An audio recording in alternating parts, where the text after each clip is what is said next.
Bismillahirrahmanirrahim. Assalamualaikum warahmatullahi wabarakatuh. Saya Santi Indriaswati, calon guru penggerak angkatan 7 dari Kabupaten Kota Waringin Barat.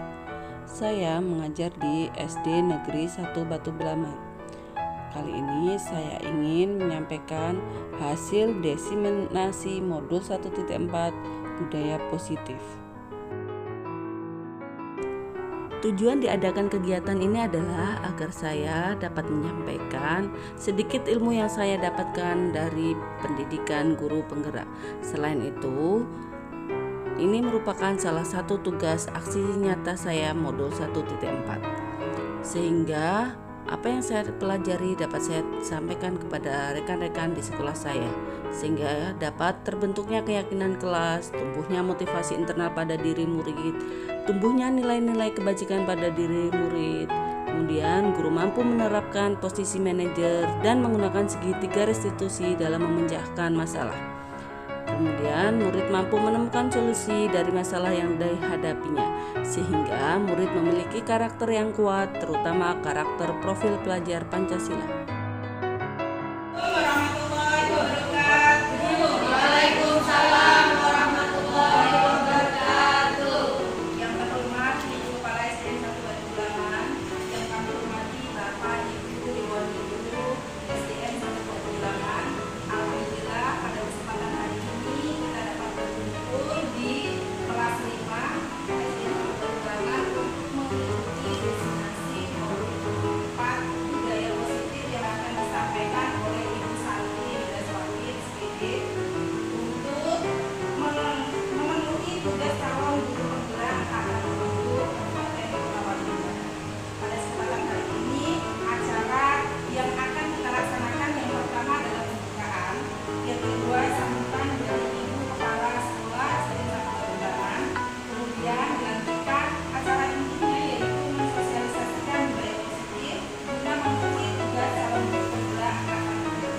Dan yang terakhir adalah acara yang pertama yaitu pembukaan. Mari bersama-sama kita buka acara sosialisasi budaya positif yang akan disampaikan oleh Ibu Santi Indriaswati dengan membaca basmalah bersama.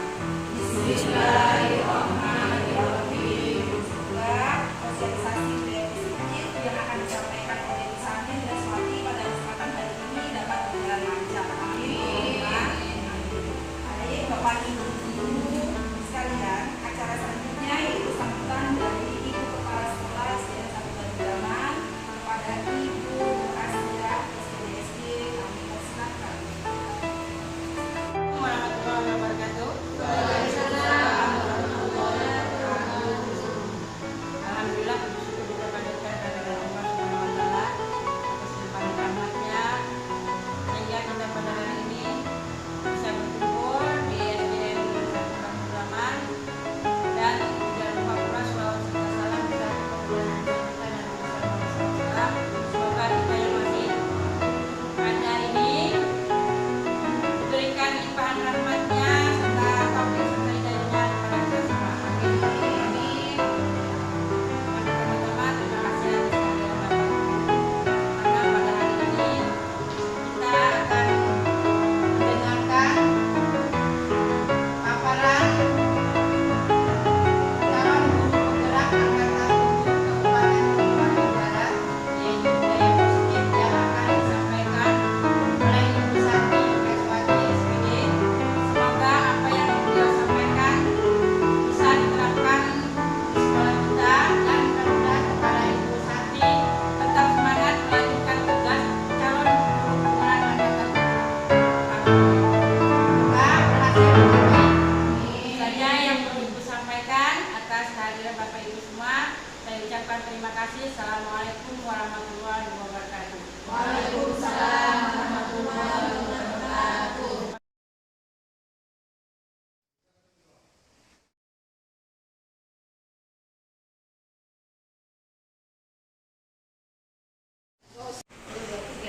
Terima kasih kami sampaikan sambutan yang sudah disampaikan oleh Ibu Kepala Sekolah SDN 1 Batu Belaman. Semoga bermanfaat bagi kita semuanya, khususnya bagi Ibu Santi, dan tetap semangat untuk mengikuti kegiatan sampai akhir nanti. Amin.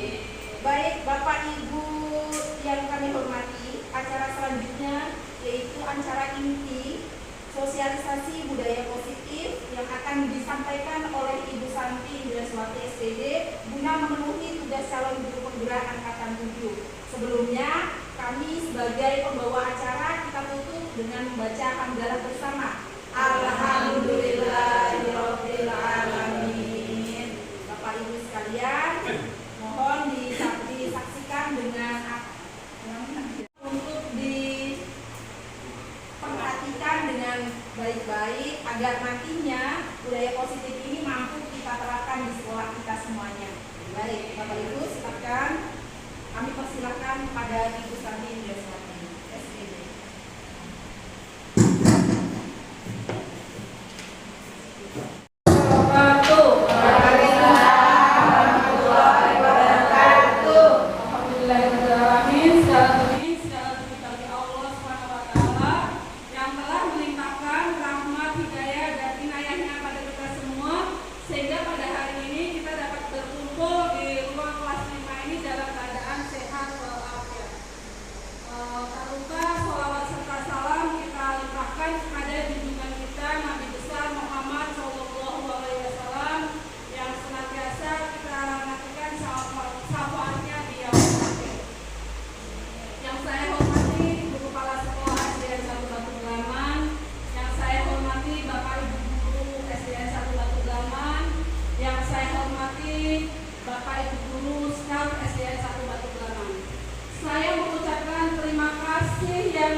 Bapak Ibu meluangkan waktu untuk mengikuti diseminasi atau sosialisasi modul 1.4 budaya positif.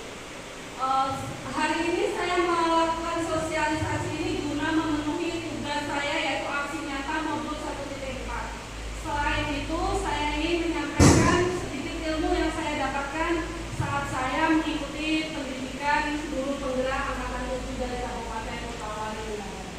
Semoga apa yang saya sampaikan pada hari ini dapat bermanfaat untuk kita semuanya dan dapat memberikan berkah untuk kita semuanya. Amin. Amin. Tujuan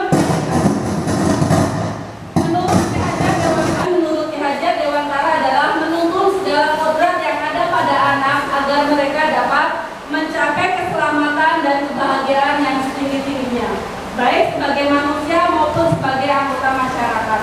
Oleh sebab itu, kita sebagai pendidik hanya dapat menuntun tumbuh atau hidupnya kekuatan kodrat yang ada pada anak, agar dapat memperbaiki lakunya, bukan pada dasarnya. Lakunya hidup dan tumbuhnya kekuatan kodrat anak.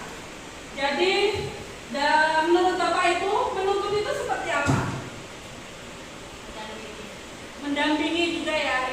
Jadi di sini kita sekolah itu diibaratkan sebagai ladang dan anak didik kita itu diibaratkan sebagai benih atau biji yang akan kita tanam, dan guru di sekolah ini diibaratkan sebagai petani. Jadi para petani di sini tugasnya adalah memelihara biji yang kita tanam supaya dapat menghasilkan hasil yang bagus. Seperti anak itu memiliki kodratnya masing-masing. Seperti kita menanam jagung, maka panennya akan bisa tidak kita menanam jagung panennya padi. Sama juga dengan anak-anak, kita setiap anak memiliki keahlian dan kemampuan masing-masing. Kita sebagai guru tidak bisa memaksakan kehendak kita atau keinginan kita anak ini harus bisa semua mata pelajaran, karena kodrat anak setiap anak itu berbeda. Next, selanjutnya Pak. Nah, budaya positif. Budaya positif di sekolah yaitu nilai dan kebiasaan di sekolah yang berpihak pada murid, agar mereka dapat berkembang menjadi pribadi yang kritis, penuh hormat dan bertanggung jawab sesuai dengan profil pelajar Pancasila. Tanpa kita sadari sebenarnya di sekolah kita sudah menerapkan budaya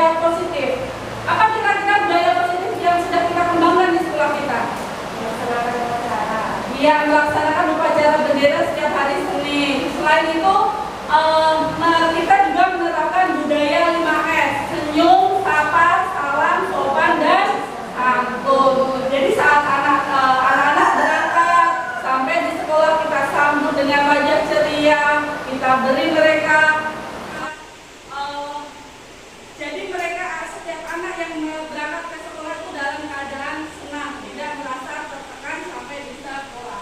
Next selanjutnya Pak.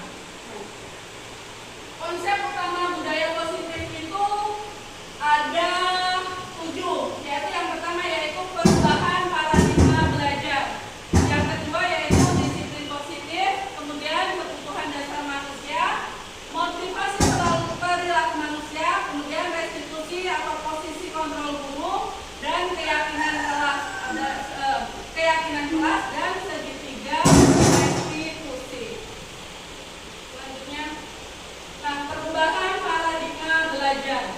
Dalam membangun budaya positif, sekolah dapat menyediakan lingkungan yang positif, aman, dan nyaman agar siswa mampu berpikir, bertindak, dan mencipta dengan merdeka, mandiri, dan bertanggung jawab. Disiplin sangat berkaitan dengan kontrol guru terhadap siswa.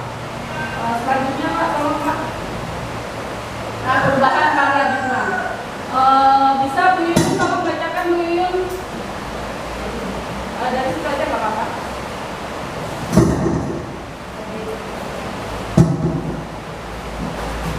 Perubahan paradigma. Kegiatan kepala kanan. Contoh kasus. Ada A dan B. A dan B. Anda dan teman Anda. Sobeklah secari kertas kecil, tuliskan benda atau sesuatu yang sangat berharga untuk Anda. Letakkan di salah satu tangan Anda dan genggam benda atau sesuatu tersebut dengan segala daya. Buatlah sebuah kepalan. Teman Anda akan mencoba dengan sekuat tenaga dengan berbagai cara untuk meminta Anda memberikan benda tersebut. Teman Anda bisa membujuk, mengancam, menghardik, merayu, menyuap, apa saja agar dapat memukul kepala tangan Anda. Apa yang terjadi? Ya, terima kasih Bu ya. Nah, menurut Bapak Ibu apa yang akan terjadi? Misalnya saya di sini punya sebuah sebekan kertas yang sudah saya tulisin dengan sesuatu yang saya sangat berharga. Jadi saya tidak mau orang lain tahu apa yang saya pegang. Kira-kira apa yang akan terjadi? Kemudian misalnya tadi contohnya Bu Yuyun juga dia punya sesuatu yang ingin sekali mengetahui apa yang saya pegang. Kemudian dengan segala cara juga ingin melepaskan apa yang saya pegang ini. Kira-kira apa yang akan terjadi Bapak Ibu? Berontak ya, bisa ya berontak ya. Nah mungkin akhirnya saya akan menyerahkan kepada Ibu Yuyun, tapi dengan berat hati. Saya terpaksa melakukan ini, saya nggak mau melakukan ini. Tetapi saya tidak bisa berbuat banyak karena saya ditekan, disakiti. Jadi saya mau tidak mau harus melepaskan genggaman saya. Nah, selanjutnya Pak, tolong. Nah, di sini perubahan paradigma kontrol atau teori pilihan. Yang pertama, ilusi guru mengontrol murid. Sama seperti di gambar ini. Saat memang anak belum mau menjalankan itu, kalau kita paksakan, ya mungkin dia akan melepaskan genggamannya itu. Tapi hanya terpaksa karena dikontrol oleh guru.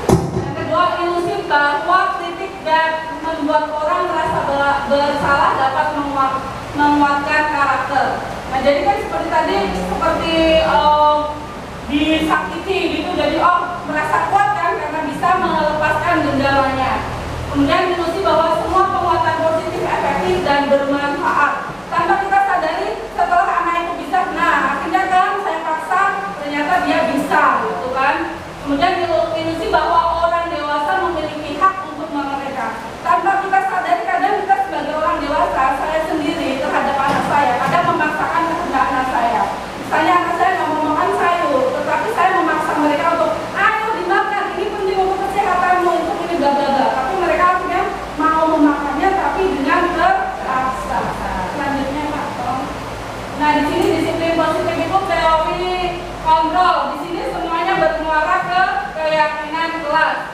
Jadi Anda tidak bisa mengontrol orang lain, hanya Anda yang bisa mengontrol diri Anda. Kemudian semua perilaku memiliki tujuan, model berpikir, menang-menang, kolaborasi, dan konsensus menciptakan pilihan-pilihan baru. Seandainya tadi saya dengan Ibu Yuyun bisa berkolaborasi, tidak memaksa, tidak perlu saya memaksa ini, mungkin akan jadi lebih baik hasilnya. Kemudian ini realitas atau kebutuhan kita berbeda. Kita berusaha memahami pandangan orang lain tentang dunia. Setiap orang memiliki gambaran yang berbeda, tidak sama. Nah, di sini ada makna disiplin, teori motivasi, 5 posisi kontrol, 5 kebutuhan dasar. Nah, ini akan kita pahami lebih lanjut untuk slide selanjutnya. Tolong Pak, selanjutnya Pak. Apa makna disiplin? Kira-kira apa sih makna disiplin itu? Sesuai aturan. Kemudian pembiasaan. Oke Pak, tolong Pak selanjutnya lagi. Disiplin berasal dari bahasa Latin disiplina, yang artinya belajar. Makna asal dari kata ini berkonotasi dengan disiplin diri dari murid-murid Sokrates dan Plato. Disiplin diri membuat orang menggali potensinya menuju sebuah tujuan apa yang dia hargai. Namun dalam budaya kita, makna kata disiplin telah berubah menjadi sesuatu yang dilakukan seseorang pada orang lain untuk mendapatkan kepatuhan, supaya anak patuh misalnya. Kecenderungan umum adalah menghubungkan kata disiplin dengan ketidaknyamanan, bukan dengan apa yang kita hargai atau pencapaian suatu tujuan mulia. Kadang anak tuh disiplin, tetapi dengan terpaksa, jadi merasa dia tidak nyaman. Selanjutnya Pak.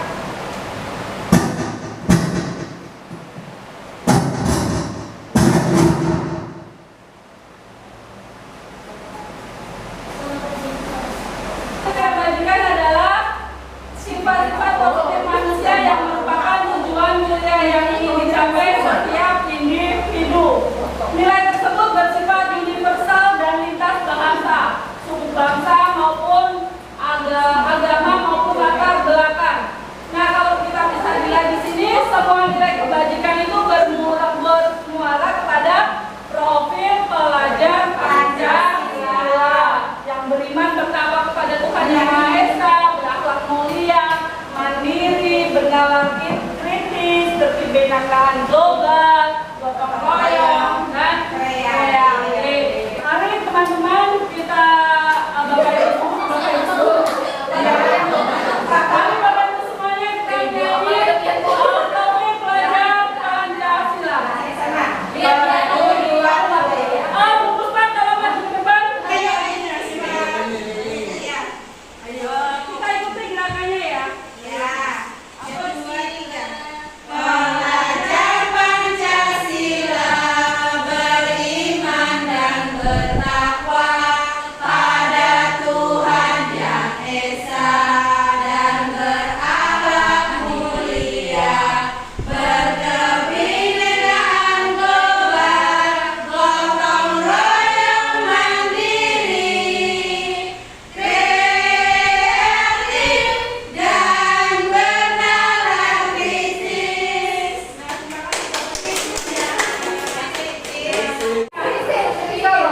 Selanjutnya Pak. Nah, kebutuhan dasar manusia. Kebutuhan dasar manusia itu ada 5. Realitas atau kebutuhan setiap orang itu berbeda. Kita harus berusaha memahami pandangan orang lain tentang dunia. Setiap orang memiliki gambaran yang berbeda. Ada 5 kebutuhan dasar manusia. Yang pertama yaitu bertahan hidup. Kemudian kasih sayang dan rasa diterima, penguasaan, kebebasan dan kesenangan. Selanjutnya Pak, kebutuhan dasar manusia. Kasus pertama, kalau Ibu Puspa bacakan. Dibacakan tadi. Kebutuhan dasar manusia kasus pertama.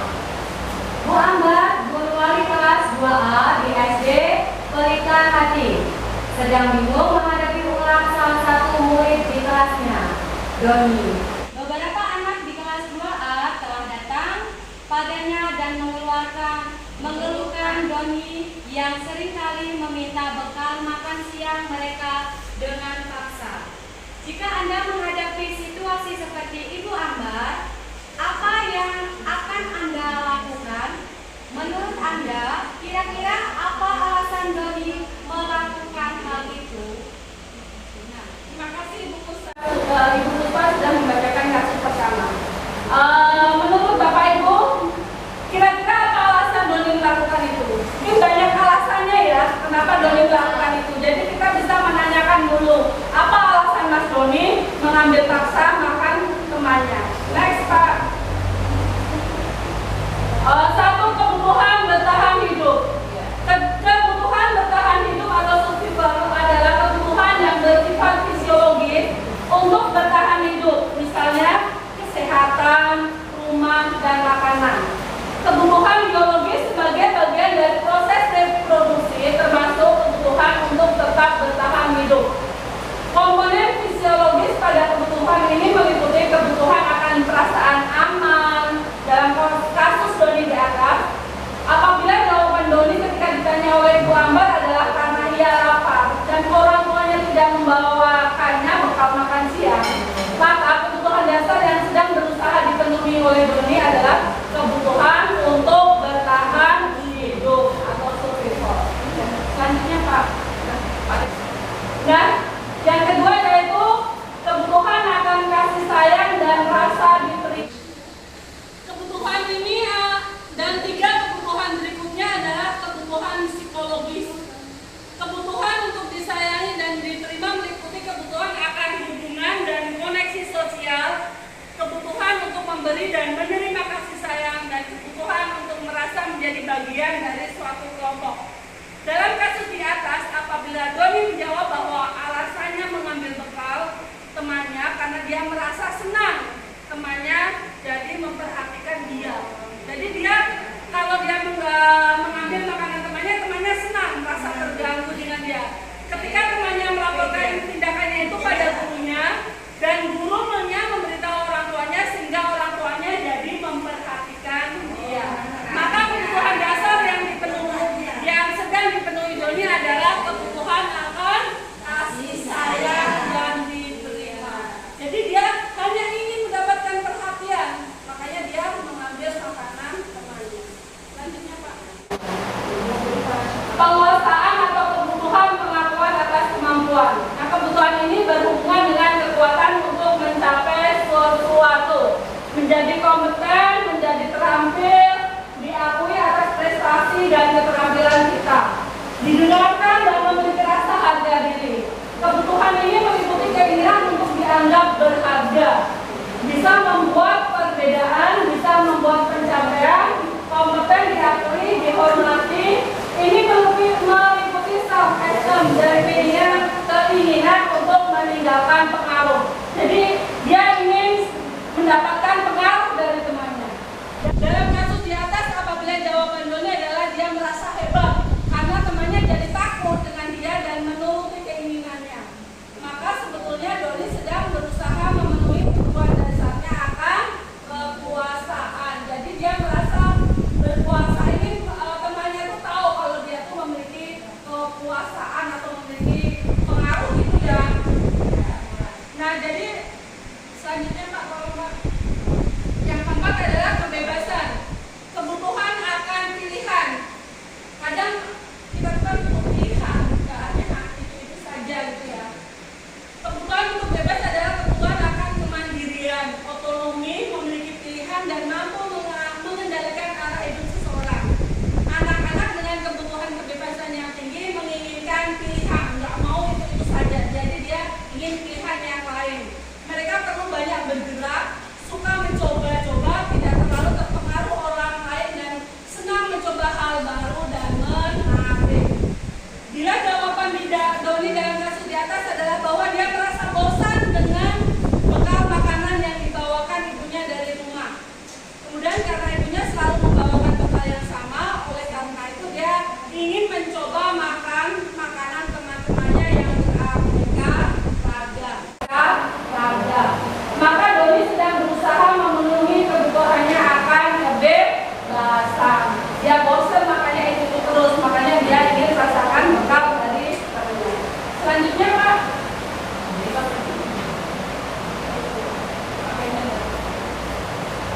Yang kelima yaitu kesenangan, kebutuhan untuk merasa senang.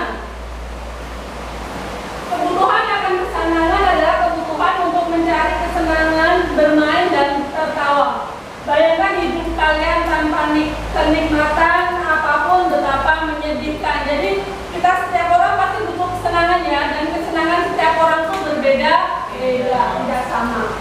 Glaser menghubungkan kebutuhan akan kesenangan dengan belajar. Semua hewan dengan tingkat intelijensi yang tinggi, contohnya yaitu anjing, lumba-lumba, primata dan lain-lain, bermain saat mereka bermain, mereka mempelajari keterampilan hidup yang penting. Begitupun juga dengan manusia juga tidak berbeda. Saat kita bermain, kita sebenarnya juga sambil belajar, bukan hanya main saja. Dalam kasus di atas, bila Doni menjawab bahwa ia melakukannya karena iseng saja dan ia menikmati ekspresi wajah teman-temannya yang kesal karena diambil makanannya, dan menurut dia ekspresi teman-temannya itu lucu, maka berarti Doni sedang berusaha memenuhi kebutuhannya akan kesenangan.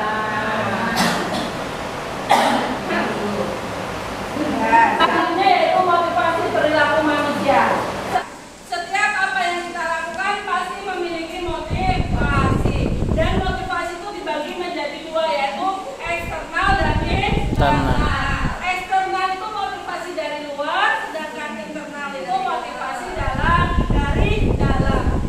Motivasi eksternal itu tujuannya apa? Untuk menghindari ketidaknyamanan atau hukuman, untuk mendapatkan imbalan, penghargaan dari orang lain.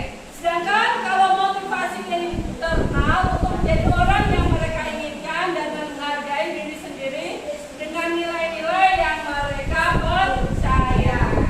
Nah, kita sebagai guru menginginkan sekali aspeknya hindari hukuman dan pemberian penghargaan berlebihan agar mengurangi motivasi eksternal dalam diri murid. Kadang tanpa kita sadari sering, ayo cepat kerjakan, nanti kalau tidak dikerjakan, kamu tidak naik kelas atau apa, itu namanya motivasi masih dari luar atau eksternal, belum motivasi dari dalam diri kita. Nah, untuk teori motivasi perilaku ini, nah, alurnya seperti ini ya. Setiap motivasi itu tujuannya adalah yang diharapkan adalah tujuan dapat disiplin positif. Diharapkan dari motivasi internal untuk menghargai diri sendiri. Saya akan menjadi orang yang seperti apa bila saya melakukannya. Jadi kalau dalam diri itu akan lebih lama daripada motivasi dari luar, hanya dorongan atau karena rasa takut atau karena mendapatkan penghargaan atau hukuman. Itu motivasinya sementara, bukan dari dalam diri. Selanjutnya Pak.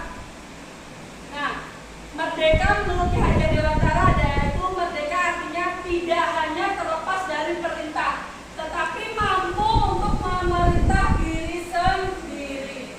Jadi diharapkan tujuan pendidikan yaitu memerdekakan anak itu seperti itu. Anak itu mampu memerintah dirinya sendiri tanpa adanya dorongan dari pihak luar. Selanjutnya Pak. Nah, ini yang sebenarnya kata-kata yang saya sendiri masih bingung dan masih mengganggu, karena terus terang kita tahu sendiri murid-murid kita itu kalau tidak dikasih hukuman atau penghargaan itu untuk motivasinya itu masih kurang. Dihukum oleh penghargaan, bahwa penghargaan berlaku sama dengan hukuman dalam arti meminta atau membujuk seseorang melakukan sesuatu untuk memenuhi suatu tujuan tertentu. Dari orang yang meminta atau membujuk, dorongannya eksternal, dari dorongannya itu dari luar, bukan dari dalam diri, dan akan ada faktor ketergantungan. Saya sendiri menyadari saat saya memberi bintang kepada anak, akhirnya kadang tuh kayak, Bu, bintangnya mana Bu? Bu, bintangnya mana? Bu, nanti yang dapat ini dapat bintang ya. Jadi seperti mereka melakukan itu masih dorongan dari luar, bukan dari dalam dirinya.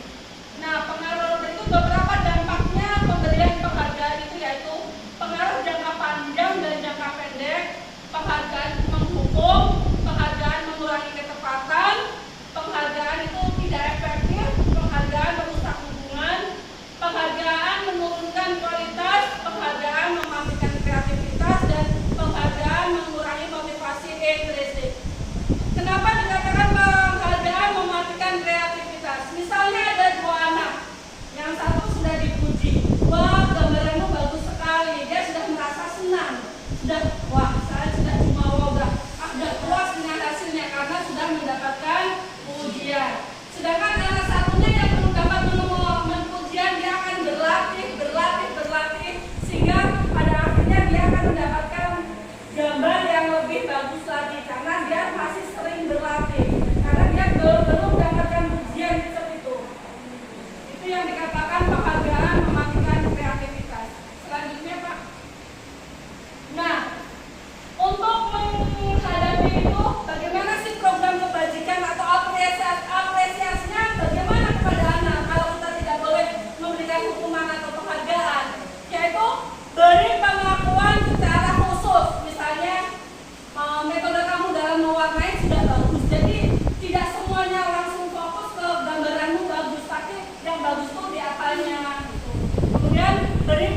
kebahagiaan diberi pujian. Entah apapun itu, maksudnya bentuk kebaikan sedikit apapun, kita bisa memberikan pengakuan kepada murid kita. Kemudian dari pengakuan secara konsisten, fokus kepada prosesnya, proses dia mengerjakannya, bukan pada hasilnya. Lanjut Pak. Nah, di sini ada berapa? 1, 2, 3, 4, 5, 6, 7, 8. Ada tindakan guru, hukuman atau konsekuensi. Kita jawab bersama-sama ya Bapak Ibu ya. Mencatat 100 kali di dalam buku kalimat saya tidak akan terlambat lagi karena terlambat sekolah. Kira-kira hukuman atau konsekuensi? Kemudian lari mengelilingi lapangan basket 2 kali karena terlambat hadir di sekolah. Hukuman. Murid diminta untuk push up 15 kali karena tidak menggunakan masker ke sekolah.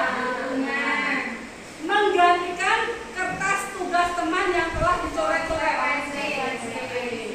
Membersihkan tumpahan air di meja tulis karena tersenggol pada saat belajar. Murid disuruh untuk mengenakan sepatu hitam. Ini salah ya, harusnya tidak mengenakan ya. Murid disuruh tidak mengenakan sepatu seharian di sekolah karena tidak mengenakan sepatu hitam. Hukuman ya. Jadi ini salah ketik, harusnya tidak mengenakan. Kemudian lari mengelilingi lapangan basket 2 kali karena terlambat 10 menit untuk pelajaran video call. Hukuman atau konsekuensi? Bisa kita lihat selanjutnya Pak. Nah, di sini perbedaan hukuman dan konsekuensi. Hukuman itu sesuatu yang menyakitkan harus terjadi. Misalnya tadi harus push up. Kalau konsekuensi sesuatu harus terjadi. Dia mengumpulkan, dia harus membersihkan. Membuat anak sakit baik fisik maupun hati untuk jangka waktu yang lama. Membuat anak merasa tidak nyaman dalam jangka waktu pendek. Karena dia masih tadi harus membersihkan itu. Anak membenci kedisiplinan. Posisi kontrol kita sebagai guru yang pertama yaitu penghukum, kedua pembuat rasa bersalah, ketiga teman, keempat pemantau, dan 5 manajer. Di sini sebagai penghukum dan pembuat rasa bersalah ini negatif, kontrolnya masih kontrol negatif.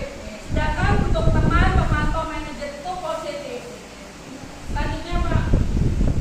Nah di sini dari tabel di sini mungkin bisa Bapak Ibu baca ya perbedaannya ya.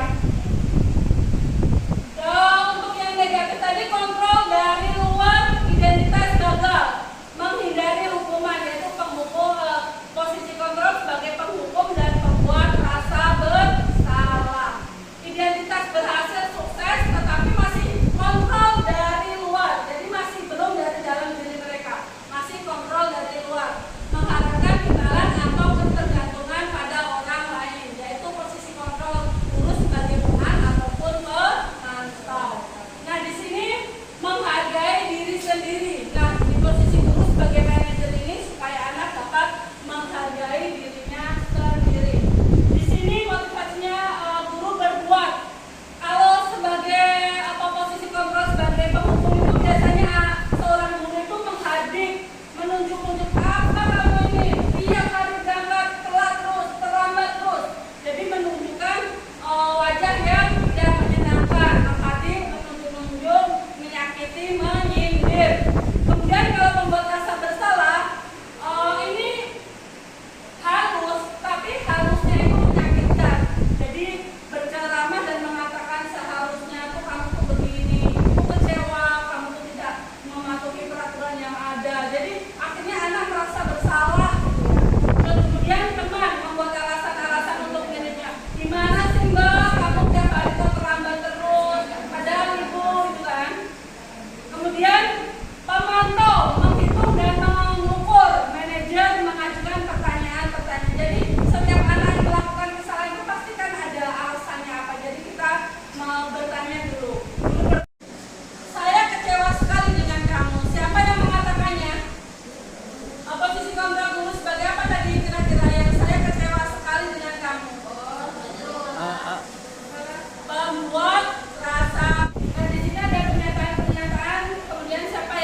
Selanjutnya Pak. Nah, ini ada segitiga restitusi. Segitiga restitusi ini adalah posisi yang diterapkan oleh posisi kontrol sebagai manajer. Jadi kita melakukan tindakan pertama saat anak melakukan kesalahan, kita menstabilkan dulu identitas, kemudian validasi tindakan yang salah, bisa dengan bertanya, kamu tentu punya alasan mengapa melakukan itu, adakah cara yang lebih efektif untuk mendapatkan apa yang kamu butuhkan, kemudian keyakinan kelas apa yang telah kita sepakati. Ini adalah menanyakan keyakinan. Kamu ingin menjadi orang seperti apa? Itu adalah contoh segitiga restitusi. Kita bahas satu persatu. Selanjutnya Pak. Nah, yang pertama yaitu menstabilkan identitas. Untuk membuat anak yang merasa gagal karena berbuat salah menjadi positif terhadap dirinya, guru berkata, berbuat salah itu hal yang manusiawi, tidak ada manusia yang sempurna. Bapak Ibu juga pernah berbuat salah. Kemudian selain itu bisa kita berkata, kita pasti bisa menyelesaikan permasalahan ini. Bapak Ibu tidak tertarik untuk mencari tahu siapa yang benar, siapa yang salah. Bapak Ibu lebih tertarik untuk menyelesaikan masalah ini. Kalau kamu menyalahkan dirimu sendiri terus menerus, apakah kamu bersikap baik pada dirimu sendiri? Jadi ini adalah contoh pertanyaan yang dapat disampaikan saat kita menstabilkan identitas anak. Selanjutnya Pak. Yang selanjutnya yaitu validasi kebutuhan. Membantu murid mengenali basic need atau kebutuhan dasar yang ingin dipenuhinya ketika melakukan kesalahan itu. Pada dasarnya setiap tindakan manusia tujuannya adalah memenuhi kebutuhan dasar.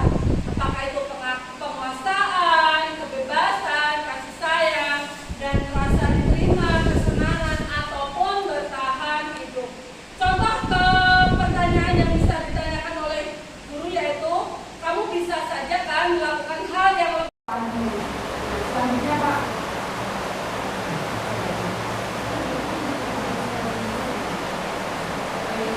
Nah, anak menanyakan keyakinan.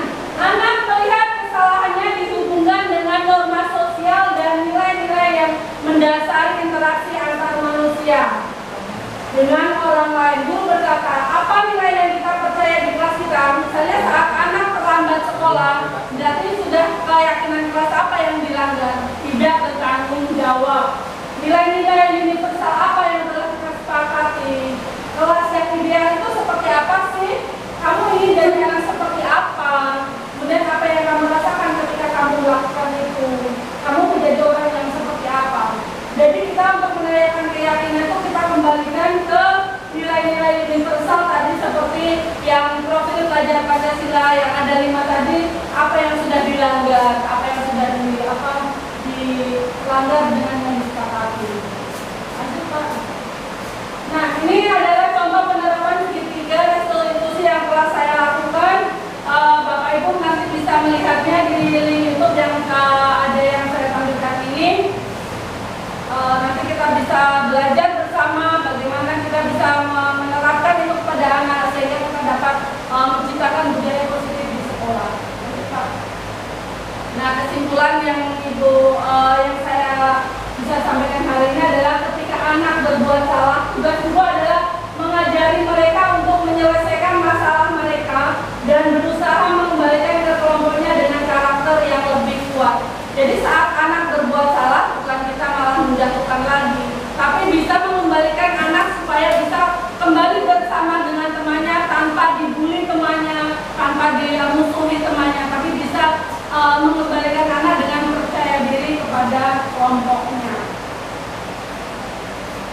Habis ya. Demikian yang dapat saya sampaikan Bapak Ibu semuanya. Semoga apa yang saya sampaikan hari ini bermanfaat untuk kita semuanya dan kita sama-sama belajar, kita sama-sama berjuang untuk sekolah kita. Semoga sekolah kita dapat menjadi sekolah yang lebih baik lagi, sekolah yang dilalui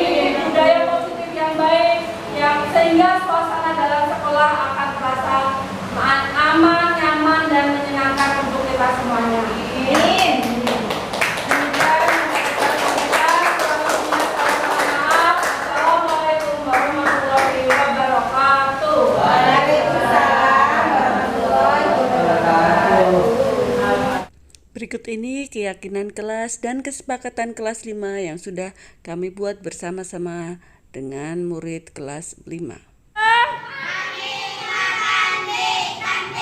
Ya, jadi kesepakatan kelasnya yang ketiga adalah kami makan di kantin. Jadi semuanya kalau makan di kantin.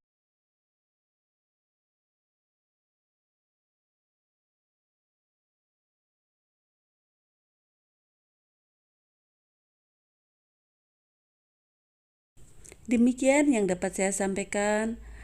Mohon maaf jika terdapat kesalahan. Akhir kata, wassalamualaikum warahmatullahi wabarakatuh. Salam guru penggerak, tergerak, bergerak, menggerakkan.